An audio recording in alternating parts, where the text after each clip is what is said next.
The Association of Surfing Professionals' goal was for the 1989 world title to be decided in big tubes at the ultimate proving ground, Pipeline, for the very first time in surfing's history. The big barrels would be the perfect stage for a championship showdown. Plus, coming into the event, it would be a three-horse race. Tom Carroll, trying to be the first to regain a title after losing it, Damien Hardman, the defending world champion, and Barton Lynch, who had been battling to stay in the race all year long. For some reason, the North Shore winter surf was the worst on record in nearly 40 years. As the trials got underway at Aokai Beach Park, all the contenders could do was pray for surf. I always thought that coming back to Hawaii this year, it was going to, like everyone knew it was going to sort the men out from the boys and all that sort of thing, and it was going to be, to win the world title, you're going to have to put your life on the line, and Damien was going to have to prove himself as a world champ because there was big waves and Tom had the reputation and all that sort of thing. I thought it was going to be really exciting, but so far as it's turned out, I think it's been pretty boring, because the surf's restricted everyone, restricted the performance, it's increased the luck factor, and it's really, it hasn't been the Hawaiian season that I thought it was going to be and that I expected. But, there's still an event to go, so anything's possible. So I hope it's bigger and meaner than anything we've had, yet, or something that could actually go down the history books and make it a worthwhile, decent world title race, I'm pretty sort of intense, and and I have been over the last few days. I guess that all comes with thinking about the peripheral stuff and the stuff that might happen or could happen or will happen or may not happen or whatever. And that sometimes sort of overtakes, but I guess when it all boils down to it, I'd really try and sort of keep myself relaxed and understand my situation and deal with it as much as possible.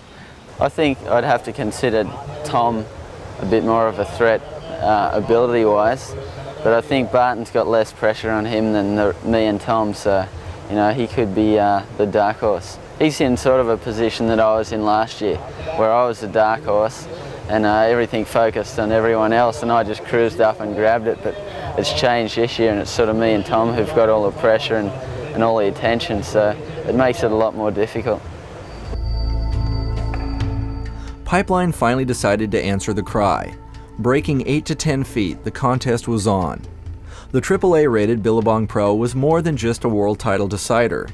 Cold hard cash of $100,000 was also up for grabs.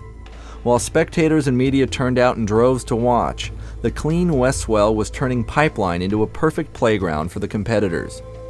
From the very first heats, the action was insane as the surfers got their first taste of real power in a very long time. First up was local Hawaiian Noah Bedreau. Noah was the first surfer who could influence the title race as he went off against Tom Carroll. But Carroll quickly showed his superiority at the pipe with the same style that earned him the Pipe Masters victory in 1987.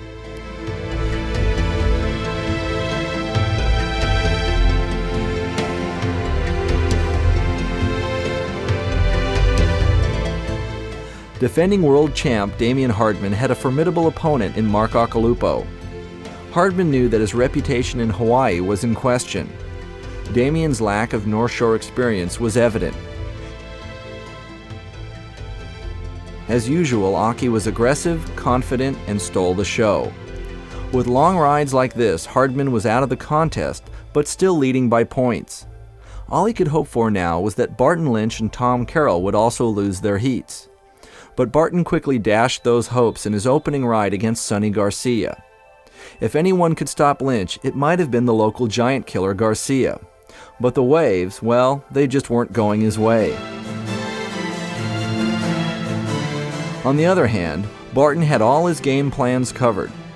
That wasn't going to happen now, and as Garcia continued to get shut down and Lynch continued to pick up the right waves, Barton's world title hopes were getting closer to reality. Florida's Todd Holland was the next to get a chance to knock off a title contender, and the young East Coaster was going for it from the onset. Everyone expected Carroll's mastery of the pipeline to easily carry him through his heat. But then the unthinkable happened. With only 2 surfers in the lineup, Carroll was penalized for interference. As Todd Holland took gas on this closeout barrel, Tom Carroll was out of the contest and out of the race with no chance for a world title victory.